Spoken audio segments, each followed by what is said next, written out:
Pessoal, a aula anterior, então, nós deixamos lá para vocês sobre lesões císticas, tumores císticos do pâncreas, e a aula de hoje a gente caminha falando dos tumores sólidos do pâncreas.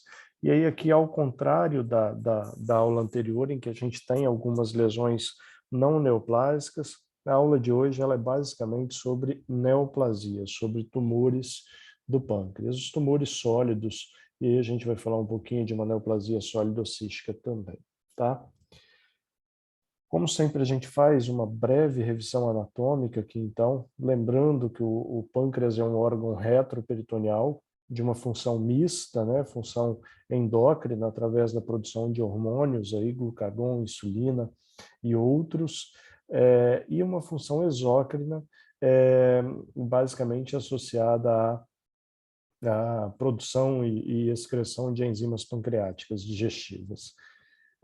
Em termos anatômicos, ele é dividido em uma região de cabeça, sendo que a cabeça tem uma projeção inferior aqui, que nós chamamos de processo uncinado, corpo e a cauda. Não há um limite bem definido entre corpo e cauda do pâncreas, tá?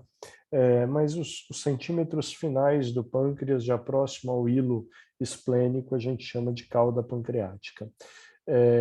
Normalmente a transição entre cabeça e corpo do pâncreas se faz à direita, né, à direita do paciente da veia mesentérica superior. Lembrando dos ductos, né, então a gente vai ter o ducto principal, né, que vem da formação lá do pâncreas dorsal, ele se funde com o pâncreas ventral, para desembocar, vamos dizer assim, na papila duodenal maior. E temos o ducto pancreático acessório, o ducto de Santorini, que desemboca pela papila duodenal menor. É um órgão retroperitoneal com relação íntima com vários outros órgãos e que apresenta, portanto, uma importância clínico-cirúrgica bastante relevante, tá? Diversos problemas podem acometer o pâncreas, indo desde processo inflamatório, que são as pancreatites, até lesões neoplásicas, conforme a gente vai ver hoje, as mais diversas, sendo algumas derivadas das células que compõem o sistema excretor exócrino, outras derivadas das células que compõem o sistema endócrino pancreático, tá? Quais são os principais tumores, então? Falando de tumores sólidos, inicialmente, o adenocarcinoma é a principal lesão, principalmente presente em cabeça, mas pode acometer também corpo e cauda do pâncreas. As chamadas neoplasias periampulares, e aí inclui o próprio adenocarcinoma de cabeça, de pâncreas, o colangiocarcinoma distal e o adenocarcinoma de papila duodenal.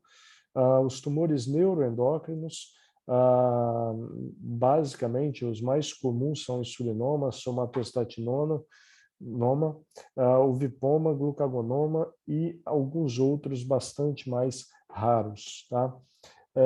E tumores císticos do pâncreas, que foi a aula da semana passada, que está disponível lá para vocês assistirem e retirarem conosco qualquer dúvida que eventualmente tiverem, tá?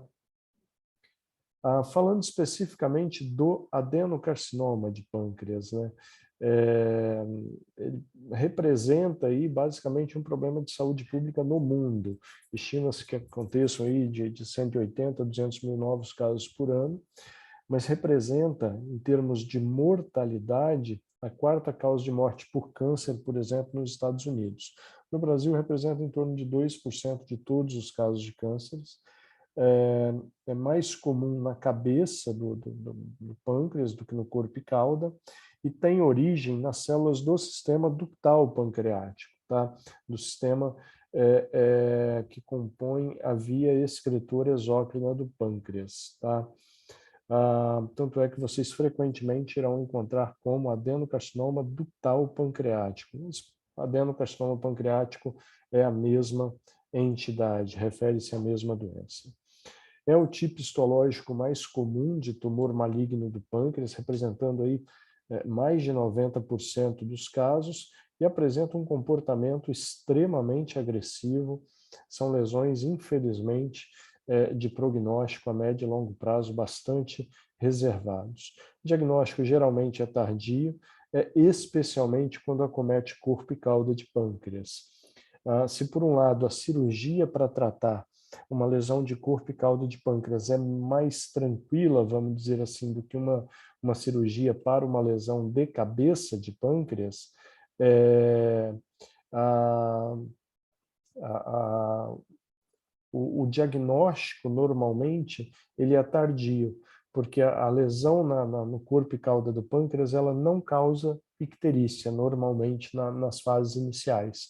E aí a ausência da icterícia gera um retardo no diagnóstico desses pacientes. Então é comum que tumores de corpo e cauda de pâncreas sejam diagnosticados em uma fase já realmente bastante avançada da doença, já com invasão de estruturas neurovasculares retroperitoneais, ou com metástase hepática, ou com ambas as situações, tá? O quadro clínico apresentado pelo paciente é representado aí por uma dor epigástrica com irradiação para dorso.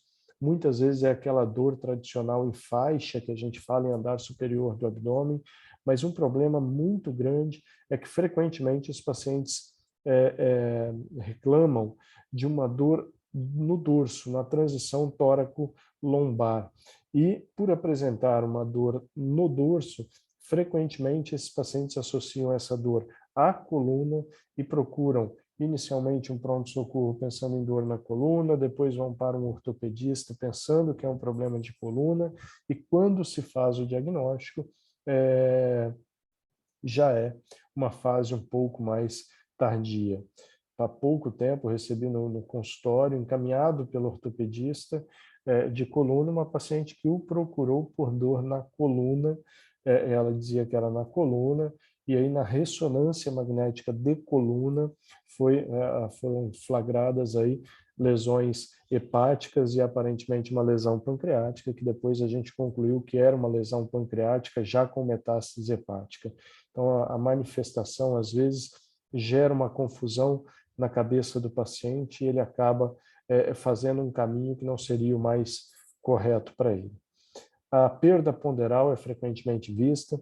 Diabetes de início recente, fiquem muito atentos, pacientes já com uma idade superior a 35, 40 anos de idade, que apresentem, sem outros fatores de risco muito significativos, né?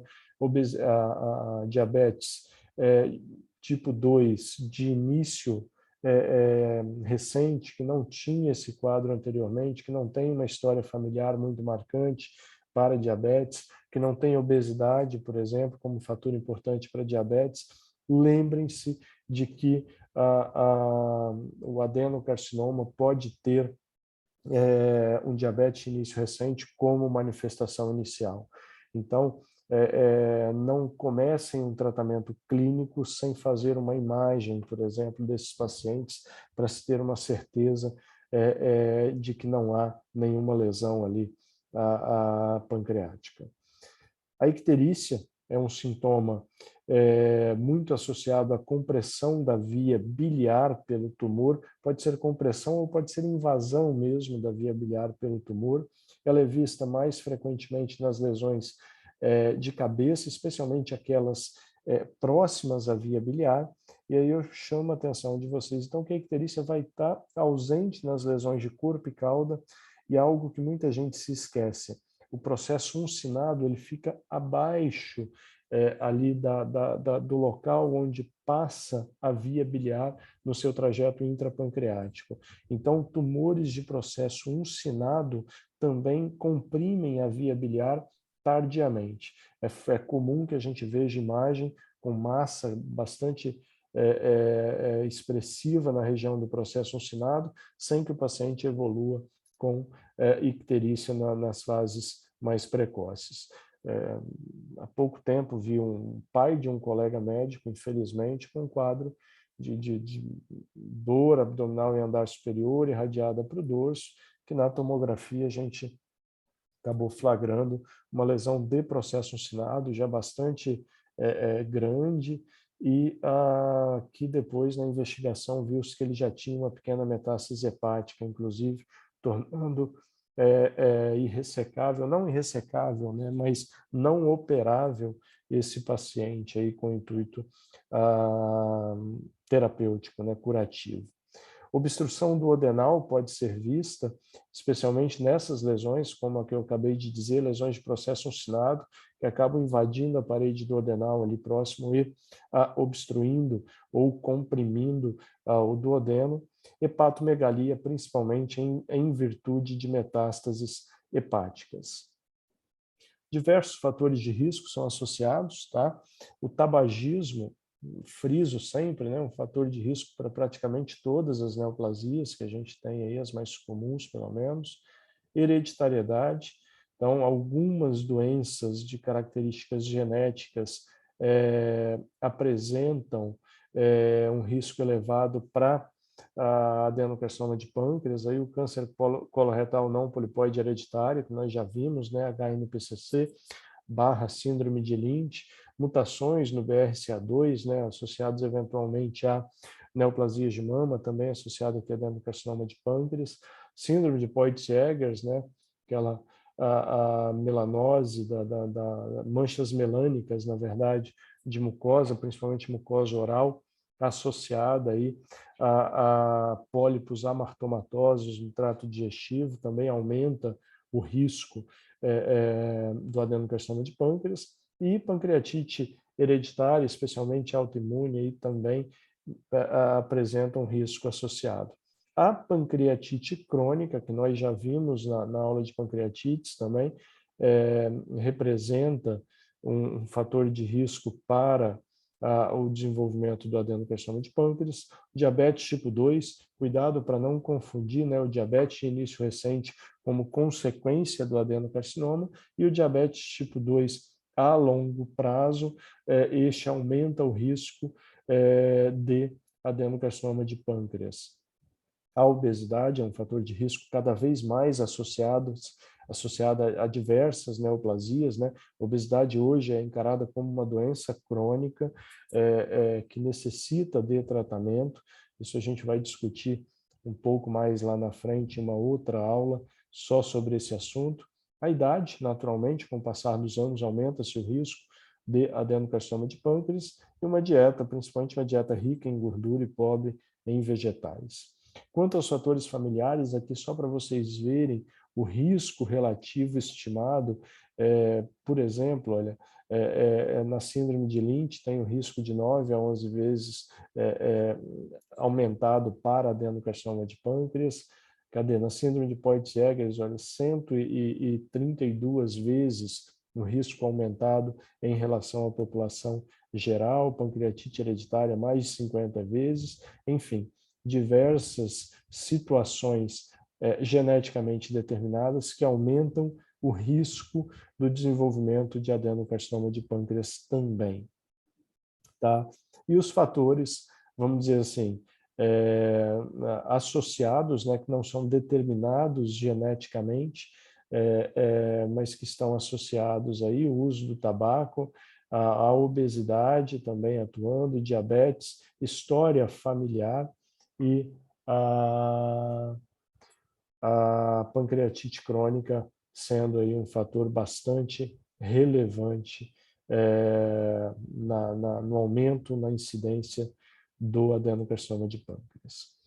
Para diagnóstico, muitas vezes você vai ter um quadro clínico sugestivo, mas cuidado, porque o quadro clínico às vezes sugere outra patologia, né? Como eu exemplifiquei há pouco, é aquela dor lombar que vai acabar confundindo com problemas ortopédicos, com problemas musculares, e isso às vezes retarda muito o diagnóstico. Exames laboratoriais, se houver colestase, né? Se houver compressão da via biliar, a gente pode ter alteração das enzimas canaliculares, fosfatase alcalina e gama-GT, e de bilirrubinas, especialmente aumento de bilirrubinas, de bilirrubina direta, tá? E os marcadores tumorais, o CEA, que é o antígeno carcinoembrionário, o CA19-9, especialmente o CA19-9, frequentemente alterado no adenocarcinoma de pâncreas. É o principal marcador tumoral utilizado para esta neoplasia, CA19-9. Mas lembrar que os marcadores tumorais raramente são utilizados para rastreio de doença. Então, não adianta você ficar lá uma vez por ano fazendo CEA e CA19-9 e outros marcadores. Poucos marcadores tumorais são utilizados para rastreio. Vou citar dois para vocês, vai ter uma aula que a gente vai falar melhor sobre isso também. Alfa-fetoproteína para o hepatocarcinoma e o PSA, o antígeno prostático específico para a neoplasia de próstata. Então, são essas as os principais exames laboratoriais utilizados. Em termos de exame de imagem, a ultrassonografia pode ser utilizada, mas muitas vezes não define o diagnóstico, ela não te caracteriza muito bem a massa, às vezes até vê a massa, mas não caracteriza muito bem. O diagnóstico vai ser basicamente com tomografia computadorizada e ressonância nuclear magnética. Nos últimos tempos, a ecoendoscopia tem ganhado bastante espaço, especialmente por permitir a coleta de material para análise histopatológica, a realização de biópsia da lesão. Tá? E a biópsia, quando necessário, lembrar que qualquer tipo de câncer, com raríssimas exceções, a gente vai fazer o diagnóstico baseado em anatomopatológico. Quer dizer, a gente vai lá, vai coletar o material, seja por via cirúrgica, percutânea, endoscópica ou outra, e através da análise histopatológica que a gente vai determinar o tipo de tumor e a presença e o tipo, na verdade, de tumor. O estadiamento é o TNM, eu não vou me ater a isso aqui para vocês, né? Praticamente todas as neoplasias digestivas são enquadradas na classificação TNM, que leva em consideração a extensão tumoral per si, a presença de metástase linfonodal e a presença de metástase à distância. Não há, na minha disciplina aqui, a necessidade de que vocês saibam esse estadiamento. É importante que vocês entendam o que é um TNM, que é isso, né? Um tumor é uma classificação que leva em consideração a extensão tumoral, a presença de metástases linfáticas e as metástases à distância. O exame de imagem hoje, então, evoluiu muito, tem uma qualidade excepcional, né? A depender da capacidade técnica do material que você tem à disposição, e a gente consegue ver, tá vendo? Olha, nitidamente aqui uma massa que o contraste tem uma perfusão diferente do tecido adjacente, e que na reconstrução você consegue avaliar se há comprometimento vascular ou não, com uma qualidade muito grande. Ali era uma lesão de corpo, né? Uma lesão de corpo indo para a cauda do pâncreas, e aqui a gente tem uma lesão cefálica, uma lesão na porção da cabeça do pâncreas, também representada com excelente qualidade nos exames de imagem. Tá? Quais são os critérios aí que a gente leva em consideração para ver se uma massa é ressecável ou não? Basicamente, a invasão de estruturas nobres adjacentes. Tá?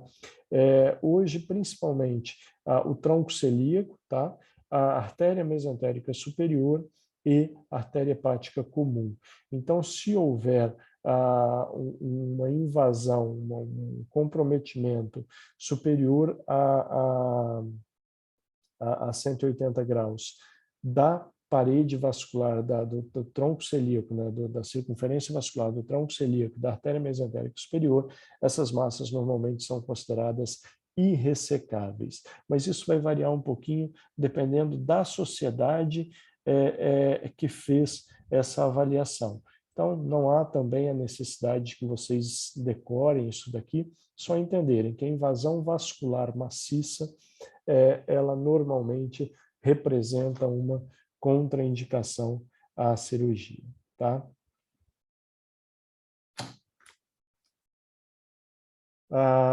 Tratamento, A gente vai basicamente falar da cirurgia.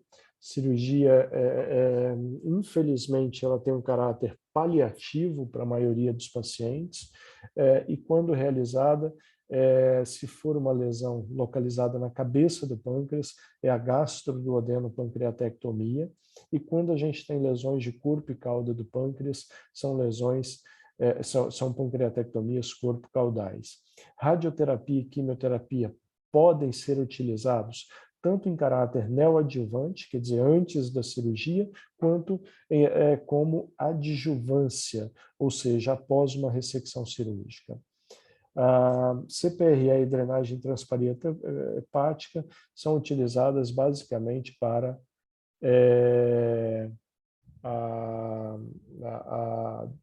vamos dizer assim, o tratamento, a paliação da icterícia do paciente. Aqui só para mostrar para vocês, então, a representação, né, de como fica a cirurgia realizada. Você resseca, você tem lá a anatomia normal, se você tem uma massa envolvendo essa região cefálica, você resseca toda essa região, antro gástrico, duodeno, vesícula, parte da via biliar, e reconstrói tudo isso. Isso é uma gastroduodeno-pancreatectomia. Cirurgia com uma morbidade significativa, uma mortalidade que não é desprezível também. Tá? Aqui para mostrar para vocês uma foto, então, da cirurgia, de uma cirurgia, e frequentemente pode haver aqui, ó, por exemplo, a massa está aqui e está envolvendo uma veia, né, a veia mesentérica superior. Quando a invasão é da veia, não é da artéria, há a possibilidade de se ressecar e de colocar uma prótese, por exemplo, ou de fazer um enxerto autólogo aí, venoso. Principalmente prótese é utilizada. Tá? Os centros maiores fazem esse tipo de tratamento. Como que se procede, então? Se você tem uma suspeita clínica baseada em um exame de ultrassom, por exemplo, algo nesse sentido, vá para um exame de imagem mais adequado. Tá? Se você tem a suspeita de um adenocarcinoma ressecável, encaminhe esse paciente para, hoje, se você tiver disponível, para uma ecoendoscopia com biópsia por agulha fina. Se confirmar o adenocarcinoma, encaminhe para a cirurgia ou para a neoadjuvância e para a cirurgia na sequência. Se não for material coletado de maneira suficiente, o mais correto é repetir a ecoendoscopia. Se você tiver outro diagnóstico, uma pancreatite crônica, uma pancreatite pseudotumoral, algo nesse sentido, trate conforme o teu diagnóstico. Se for confirmado o adenocarcinoma, mas for irressecável, esse paciente vai para paliação. Paliação é tratamento para aliviar, reduzir sintomas, né, sem o intuito curativo. Isso adenocarcinoma de pâncreas, então. Agora vamos falar de um grupo de lesões um pouco mais, de maneira mais pontual, que a gente vai chamar de neoplasias periampulares. Tá? O que significa? Significam tumores, a presença de tumores que acometam a região próxima à papila duodenal maior. Por que tem essa denominação específica? Porque essas lesões acabam tendo uma manifestação clínica diferenciada, mais precoce e que nos chama a atenção aí para um diagnóstico muitas vezes em fase mais inicial. 3 tipos de tumor, basicamente, compõem essas lesões. O adenocarcinoma de pâncreas, tá? Que é o mais comum, mas que tem o pior prognóstico, foi o que a gente acabou de discutir até agora. Então, eu posso ter um adenocarcinoma ductal nessa região, que é periampular. Neoplasia da papila duodenal, e aqui o tecido que origina é diferente do tecido pancreático, é um tecido duodenal. São lesões de melhor prognóstico, tem uma sintomatologia extremamente precoce, tá? E uma agressividade um pouco menor. E o colangiocarcinoma distal, a lesão primária da via biliar que comprometa essa região distal aqui. que representa aí 20 a 30% dos casos de colangiocarcinoma, que tem uma agressividade maior do que da papila duodenal, um pouco menor que a do pâncreas, tá? Do que a adenocarcinoma de pâncreas, e também oferece uma sintomatologia precoce. Quando eu falo sintomatologia precoce para neoplasia de papila e para o colangiocarcinoma distal, eu me refiro basicamente à icterícia. Obstrui a via biliar e esse paciente começa a fazer icterícia precocemente. Quadro clínico, de um modo geral, vai ser o quê? Dor abdominal, icterícia e muitas vezes, principalmente para o adenocarcinoma de papila duodenal, vai ser o que a gente chama de icterícia flutuante. O que isso significa? O tumor de papila cresce, a vascularização dele se torna insuficiente e há uma necrose tumoral. Quando ele cresce, obstrui a via biliar, o paciente evolui com icterícia. Ao ocorrer essa necrose tumoral, há uma desobstrução do adenal, uma desobstrução da via biliar e o paciente melhora temporariamente da icterícia. Então, essa icterícia flutuante que a gente fala pode representar em um quadro de neoplasia, principalmente de papila duodenal. Perda ponderal, comum a diversas neoplasias, a obstrução do adenal, às vezes vistas nas massas maiores dessa região, a principal característica vai ser vômito pós-alimentar precoce, vamos dizer assim, anemia, principalmente na neoplasia de papila duodenal, por essa necrose repetida. Ele cresce, necrosa, toda vez que necrosa, ele sangra um pouquinho. Melhora da icterícia, mas evolui cronicamente aí com anemia. E massa palpável já numa fase mais avançada da doença. Diagnóstico diferencial entre os tipos de neoplasia que compõem as neoplasias periampulares é fundamental, porque isso vai ter influência direta no tratamento, se você vai fazer adjuvância, neoadjuvância ou não, e principalmente no prognóstico. Uma coisa é eu ter uma neoplasia periampular cujo diagnóstico patológico é um adenocarcinoma ductal pancreático. Outra coisa completamente diferente é eu ter uma neoplasia periampular cujo diagnóstico definitivo histopatológico, é isso que a gente está vendo aqui, que é uma neoplasia cometendo a papila duodenal maior. Tá? Prognóstico disso daqui é muito melhor do que o prognóstico de um adenocarcinoma ductal pancreático, por exemplo. A paliação da icterícia, que é o grande problema, né? Quando obstrui a via biliar, esses pacientes chegam para a gente frequentemente com bilirrubinas extremamente elevadas, já causando distúrbio hepatocelular, distúrbio de coagulação. A gente pode fazer a paliação, o tratamento da icterícia, através de derivação bilidigestiva, através de CPRE, de colangiopancreatografia retrógrada endoscópica, e de drenagem transparietal hepática percutânea. Tá? Aqui saiu errado o finalzinho, tá? Percutânea da papila. Tá? Então, tudo isso a gente pode fazer para tratar a icterícia do paciente. Tá bom? Mudando um pouquinho, vamos para a linhagem endócrina de tumores pancreáticos. Até agora a gente comentou de tumores que compõem ali células do sistema exócrino pancreático. Agora vamos para o sistema neuroendócrino ou endócrino pancreático. Então, são diversos tipos histológicos, tá? São tumores de linhagem endócrina que acometem as chamadas ilhotas pancreáticas, são mais raros, tá? 1 a 10 casos por milhão de indivíduos, podem ser funcionantes ou não funcionantes. O que é um tumor funcionante? É aquele que produz uma substância biologicamente ativa para o indivíduo. Então, por exemplo, é um tumor de células beta-pancreáticas que produz insulina para esse paciente. Tá? E o não funcionante é um tumor, por exemplo, de células beta-pancreáticas, mas que não produz insulina para esse paciente, ou seja, ele não tem uma diferenciação que o capacite na produção de substâncias biologicamente ativas. São diferentes os tipos histológicos, vai depender do tipo de célula que originou. Então, o insulinoma, originário das células beta, o gastrinoma, produtor de gastrina, Vipoma, que produz o peptídeo intestinal vasoativo, o VIP, né? Glucagonoma, que produz o glucagon, somatostatinoma, que produz a somatostatina, né? As células D pancreáticas, e assim por diante. Vamos falar rapidamente aqui dos mais comuns para vocês, tá? Tumor neuroendócrino, os insulinomas é o tumor neuroendócrino mais comum do pâncreas, tá? Representa aí em torno de 60% dos casos, se originam, conforme a gente já comentou, das células beta produtoras de insulina, e o quadro clínico característico é que os pacientes evoluem com hipoglicemia recorrente.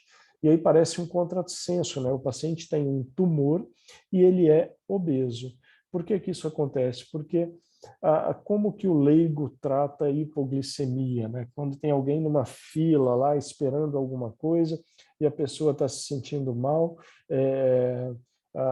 tem uma sensação de desmaio ou chega a desmaiar por hipoglicemia, o que que todo mundo faz? Leva uma bala, leva um doce, leva um chocolate, dá um copo de água com açúcar, não é isso? E o paciente que tem insulinoma, ele aprende isso. Ele passa mal, ele come algo doce, rico em glicose, e ele melhora, porque ele tinha hipoglicemia. Absorve glicose e melhora do sintoma rapidamente. Isso faz com que os pacientes caminhem para obesidade, tá? É mais comum em mulheres, e 90% dos casos são tumores benignos, tá? Também em torno de 90% são ditos esporádicos, que são lesões solitárias, pequenas, mas cerca de 10% são de caráter familiar, associadas às neoplasias endócrinas múltiplas, tipo 1, e nesse caso, frequentemente são múltiplos e maiores que 3 centímetros, e com um índice de malignidade maior, tá? Diagnóstico: frequentemente o paciente é taxado de portador de sintomas psicóticos, né? Por quê? Porque aquele paciente que está em algum lugar, de repente fala que está passando mal, está passando mal, está passando mal, está passando mal, e aí come uma paçoca e melhora. Aí depois de um tempo o pessoal fica meio desconfiado, né? Fala, poxa, tá gordinho, tá fortinho, fala que passa mal, come e melhora, entendeu? Começa a ficar estranho na cabeça do leigo, tá? Mas isso é bem explicado, por exemplo, para aquilo que a gente chama de tríade de Whipple. O que é isso? É o que fecha o diagnóstico clínico do insulinoma. É a presença de sintoma de hipoglicemia. O que é o sintoma de hipoglicemia? Cefaleia, letargia, tontura, diplopia, né, que é a visão dupla, a visão borrada, amnésia, a pessoa fala que não lembra das coisas, que a memória está ruim.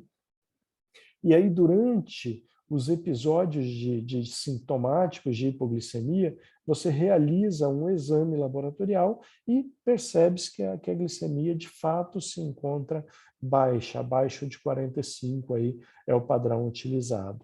E o paciente tem melhora dos sintomas após a administração oral ou endovenosa de glicose. Então, essa é a tríade de Whipple: sintoma de hipoglicemia, hipoglicemia verificada ao exame laboratorial e a melhora sintomática com a administração de glicose, tá? Isso fecha um diagnóstico clínico de insulinoma. Além disso, o que a gente vai perceber? Nível sérico de insulina elevado no paciente em jejum. Quando a gente está em jejum, a insulina nossa normalmente se encontra em um nível baixo, né? A insulina circulante, a insulina sérica. Quando nos alimentamos, por estímulo hormonal, há uma produção, uma liberação de insulina para que haja um controle glicêmico adequado nosso, tá? Quando eu tenho um tumor produtor de insulina, eu tenho o tempo inteiro insulina jogada na corrente sanguínea, por isso que o paciente evolui com hipoglicemia recorrente. Diagnóstico: vai ter o diagnóstico clínico, né, baseado na síndrome, na tríade, perdão, de Whipple, e a gente complementa com exames de imagem. Ultrassonografia raramente fará um diagnóstico dessas lesões. Aqui vai para tomografia, ressonância e ecoendoscopia na maioria das vezes. Uma tática bem interessante, se disponível, é a ultrassonografia intraoperatória. Às vezes você tem um diagnóstico clínico e os exames tradicionais não são capazes de detectar a lesão pancreática. Então, você encaminha esse paciente para a cirurgia e no intraoperatório, com um aparelho de ultrassom, você passa ele sobre o pâncreas mesmo para tentar identificar um nódulo, uma lesão nessa região. Tá? Normalmente são únicos e menores que 1 centímetro para a grande maioria, o que dificulta sua localização adequada. Tratamento: tem que tratar a hipoglicemia do paciente e tem que fazer a ressecção cirúrgica, que seria o curativo. Então, aqui uma imagem bem característica, são esses tumores hipervasculares aqui, na tomografia, na fase arterial, eles se coram bastante. Lembra que lá no adenocarcinoma ficava escuro o tumor, não se corava bem. Aqui é o contrário, ele se cora facilmente na fase arterial do exame contrastado da tomografia, tá? E aqui uma vista laparoscópica mostrando na superfície do pâncreas um pequeno nódulo representando o insulinoma. Um outro tipo de tumor neuroendócrino pancreático aí seria o gastrinoma, é o segundo tumor neuroendócrino pancreático em termos de frequência, é mais comum entre homens, com uma idade média em torno de 50 anos, e é o tumor produtor de gastrina. Tá? Lembrar que a gastrina ela estimula a secreção ácida no estômago. Então, o que esse paciente vai ter frequentemente? Doença ulcerosa péptica secundária a essa hiperprodução de ácido, que por sua vez é secundária à hipergastrinemia do paciente. Isso pode gerar o que a gente chama de síndrome de Zolliger-Ellison, tá? Que vem a ser a hipersecreção de ácido, caracterizando, levando, melhor dizendo, a uma doença ulcerosa péptica fulminante, com várias lesões, tanto no estômago quanto no duodeno, às vezes até no jejum. E quando você faz um exame de imagem, você tem um tumor pancreático não produtor de insulina, tá? Que não seja um insulinoma naturalmente. Então isso caracteriza a síndrome de Zolliger-Ellison. Geralmente são tumores menores que 2 centímetros e a maioria, 60% aí, são esporádicos. 40% associados à síndrome da neoplasia endócrina múltipla tipo 1. A gente vai ver também na aula intitulada Cirurgia Endócrina o que vem a ser a síndrome da neoplasia endócrina múltipla tipo 1, existe a tipo 2 também. E aqui o percentual de malignidade é maior se comparado com o insulinoma. Cerca de 1/3 dos pacientes têm lesões malignas. Tá? O diagnóstico é um quadro clínico caracterizado por doença ulcerosa péptica refratária ao tratamento, muitas vezes com múltiplas úlceras gástricas, duodenais e até mesmo jejunais. Pode ter a hemorragia digestiva em cerca de 10% dos pacientes, perfuração em cerca de 7%, e a diarreia pela hiperacidez das fezes do conteúdo fecal é um sintoma bastante frequente, em torno de 70% dos casos. A dosagem de gastrina em jejum também estará elevada, normalmente superior a 500, e para aqueles pacientes que não têm uma hipergastrinemia em jejum, você pode fazer o chamado teste provocativo com a secretina, em que você faz a administração de 0,2 unidades por quilo de secretina, isso leva a um aumento de pelo menos 200 picogramas por ml da gastrina sérica. Tá? Isso para um diagnóstico clínico de gastrinoma. A maioria das lesões acabam sendo localizadas no que a gente chama de triângulo do gastrinoma, tá? Que engloba, não é bem um triângulo, tá? Mas engloba a região do hilo hepático aqui, próximo à vesícula biliar, cabeça do pâncreas, primeira e segunda porção do adenal. Então, nessa região, chamada de triângulo do gastrinoma, a gente vai ter a maioria dos gastrinomas, tá? E, em termos de exames de imagem, não difere muito do insulinoma, basicamente tomografia e ressonância que vão fazer o diagnóstico, e aqui uma arma bem interessante é o PET scan, né, o PET-CT com octreotide, né, ou análogo do octreotide, que a gente chama de octreoscan, que ele realça essas lesões pancreáticas aí, que pode ser característico do gastrinoma. Então, é uma arma a mais que pode te dar esse diagnóstico. que só para mostrar para vocês, então, na região central cefálica desse paciente, a presença de uma lesão ligeiramente hiperdensa. Fica um pouquinho em dúvida se na parede do adenal tem uma outra lesão também, mas caracterizando um gastrinoma. Observe que a característica da imagem, a tomografia, é muito parecida com o insulinoma, não tem uma diferença clara entre os dois. Somatostatinoma, tá? São tumores bastante raros, oriundos das chamadas células D pancreáticas, produtoras de somatostatina, acomete igualmente ambos os sexos, a faixa etária em torno dos 50 anos de idade, e aí os sintomas não são muito característicos, pode ter esteatorreia, diabetes, colelitíase, perda ponderal, anemia, hipocloridria, quer dizer, uma gama de sintomas associados a uma circulação elevada de somatostatina na corrente sanguínea. A maioria acontece na cabeça do pâncreas. O diagnóstico normalmente é incidental, você investiga o quadro clínico diverso, né, do paciente, com esses vários sintomas aqui, e acaba surpreendendo uma massa pancreática. A maioria das vezes já é uma lesão bastante grande, com metástase, com um prognóstico bastante reservado, mesmo que você realize algum tratamento. E o tratamento, como é uma lesão predominantemente na cabeça do pâncreas, quase sempre vai, se não houver metástase, né, se não houver contraindicação, para uma gastroduodeno-pancreatectomia. Na doença metastática, o prognóstico é péssimo, sobrevida baixa após 5 anos. O vipoma, tá? É um outro tipo de tumor, bastante raro também.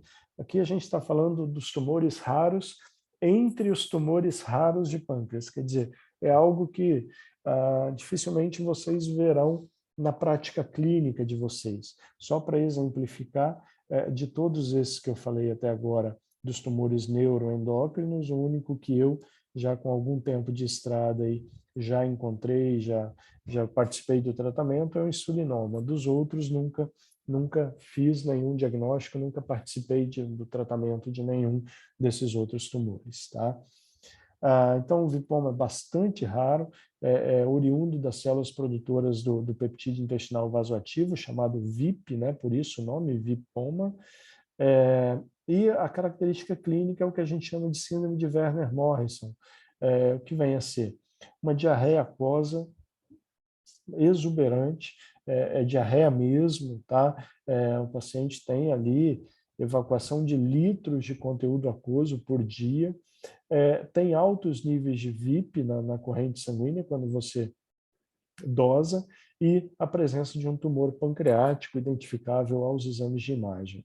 Então, essa diarreia ela é realmente volumosa, né, em torno de 4, 5 litros de líquido evacuado por dia. Isso gera distúrbios hidroeletrolíticos no paciente, principalmente a hipocalemia, fraqueza muscular, hipercalcemia, hipocloridria. Quer dizer, são pacientes que chegam frequentemente com distúrbios importantes para a gente tratar. As lesões são mais comuns no corpo e cauda do pâncreas e uma coisa interessante é que o peptídeo intestinal vasoativo ele leva a um rush facial, uma vasodilatação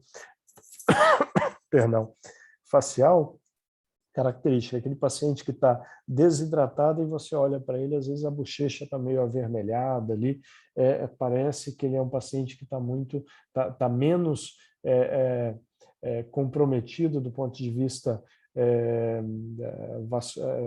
hematológico e hidroeletrolítico do que realmente está. Para o diagnóstico, a diarreia associada a uma dosagem sérica do VIP superior a 225, normalmente, te leva a uma suspeita clínica muito grande, e o exame de imagem, basicamente tomografia, ressonância, eventualmente ecoendoscopia, levam ao diagnóstico. O problema é que a maioria já tem metástase no momento do tratamento, tá? No momento do diagnóstico. Isso dificulta um tratamento curativo desses pacientes. Geralmente são lesões já um pouco maiores também.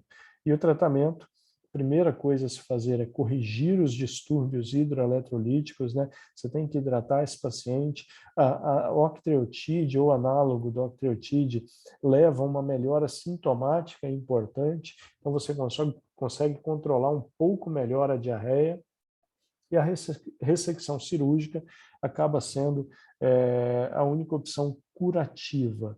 Se não houver a possibilidade de cirurgia, você pensa em tratamentos como paliação, tá?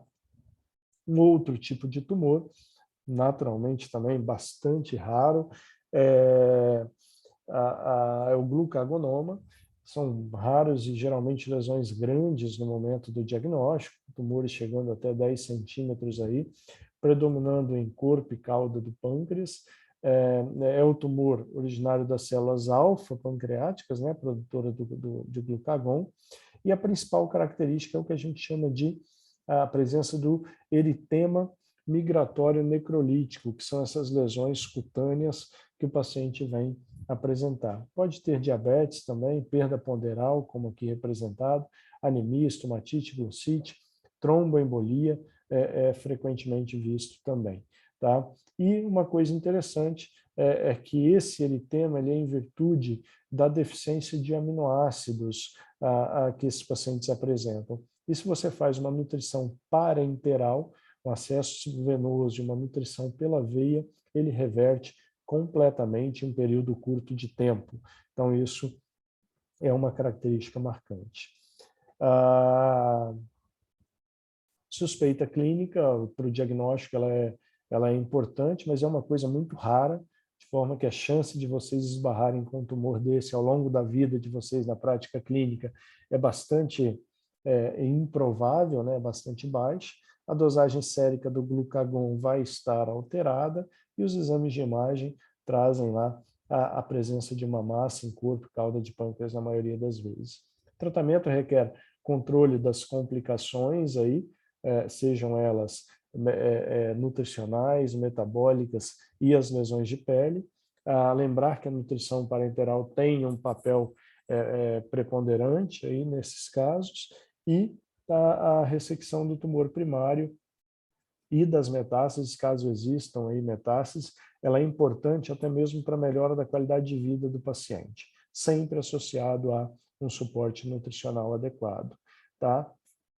Então, esses são os principais, os que eu falei. Mas existem outros que são ainda mais raros e que a gente não vai aqui ficar se atendo. São, por exemplo, tumores secretores de GH, de colecistoquinina, de calcitonina, de LH e outros, mas também podem ser aí encontrados eventualmente ao longo da vida de alguém. Existem também os chamados tumores neuroendócrinos pancreáticos não funcionantes, ou seja, são aqueles tumores que são oriundos de células neuroendócrinas pancreáticas, das ilhotas pancreáticas, mas que não expressam uma produção aumentada de nenhuma substância bioativa, vamos dizer assim. Tá? Eles têm a mesma frequência que os tumores funcionantes, eles só não têm essas vamos dizer assim, a fama dos outros, mas eles são bastante frequentes também, claro, se comparados com os funcionantes. Se comparado com adenocarcinoma, eles são bastante raros também. Eles não produzem, então, a substância biologicamente ativa, geralmente são lesões grandes, aí, solitários, a maioria deles malignos, e que apresentam uma sobrevida em 5 anos não muito animadora, né? Para exemplificar só, né, vocês se lembram, Steve Jobs ele teve um tumor neuroendócrino do pâncreas, lutou bastante tempo aí com ele, mas acabou vindo a falecer em virtude de complicações da doença oncológica dele, que era um tumor neuroendócrino pancreático não funcionante. Tá? E aí, para finalizar então, já que a gente tocou no nome dele de uma maneira não muito positiva, deixo uma frase dele mais positiva aí para vocês. Sempre que a gente se deparar com um erro, né, a gente pode ignorar isso daí e seguir em frente achando que é algo a ser esquecido, ou avaliar se aquilo não está apontando que a direção que a gente está seguindo está equivocada e que a gente deva mudar esse trajeto. Certo, pessoal? Basicamente isso. Dúvidas?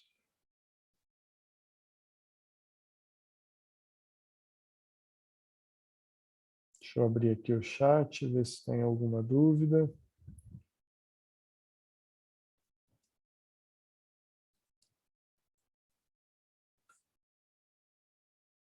Perfeito. Alguém falou que vai digitar a dúvida, tranquilo. A gente vai aguardando aqui. Numa boa. Se quiser abrir o microfone e falar também, fica à vontade, sem problema.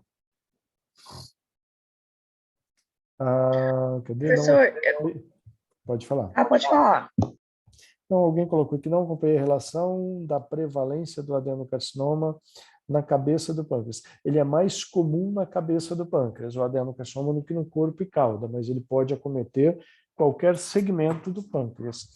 Quando ele acontece na cabeça, é uma coisa, se é que dá para dizer isso, né, completamente, entre aspas, mais positiva, é que ele vai dar uma sintomatologia mais precoce para o paciente. Por que ele dá sintoma mais precoce? Porque ele comprime a via biliar e isso gera icterícia, tá? Então, o adenocarcinoma na cabeça do pâncreas tende a ser diagnosticado mais precocemente, em termos evolutivos, do que o adenocarcinoma de corpo e cauda, ou até mesmo do processo uncinado do pâncreas, tá bom? Quem que ia falando, pode falar. Era eu, professor. É que na aula passada, quando a gente falou de cistoadenoma mucinoso, o senhor falou que a gente não... A ressonância já dá uma boa dica se ela é serosa ou mucinosa. Mas Isso. aí não vai precisar biopsiar, não vai precisar de econdoscopia? Hoje em dia, com os exames de imagem, a qualidade dos exames de imagem que a gente tem, é raro você precisar de estudar o líquido da lesão cística, né? Porque aí na lesão cística o principal é que a gente vai estudar o líquido aspirado e não a coletar células propriamente ditas para material histopatológico, tá? O aspecto na ressonância, o radiologista ele consegue determinar a densidade daquele líquido, as características dos cistos e com isso te dá uma margem de segurança muito elevada em termos de diagnóstico, tá? De forma que às vezes você, quase sempre, na verdade, você recebe já o laudo dizendo, olha, lesão muito compatível com, muito sugestiva de um cistoadenoma seroso ou de um cistoadenoma mucinoso de pâncreas, tá bom? Então a ressonância ela dá essa segurança quase sempre. Às vezes não dá, às vezes ela não é suficiente. E aí você precisa fazer uma econdoscopia, ir até lá, aspirar o líquido, e aí entra aqueles critérios que a gente colocou, que está lá, acho que no último slide da aula, não me recordo exatamente, que é como a gente faz o diagnóstico diferencial de um e outro, né?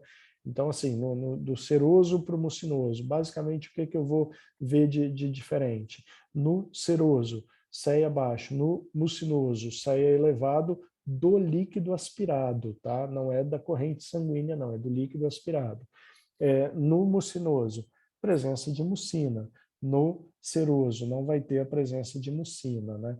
E nos dois aí a amilase não será um critério de diferenciação diagnóstica, tá bom? Então a gente faz quando tiver a dúvida, mas na maioria a ressonância já consegue esclarecer bastante coisa para a gente. Tá bom, obrigada. O que mais, pessoal?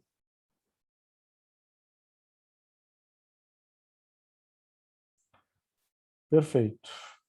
Esses dias eu já posto essa aula lá para vocês também depois e deixo algum material de apoio também disponível, tá bom? Bom fim de semana a todos, fiquem com Deus, até mais.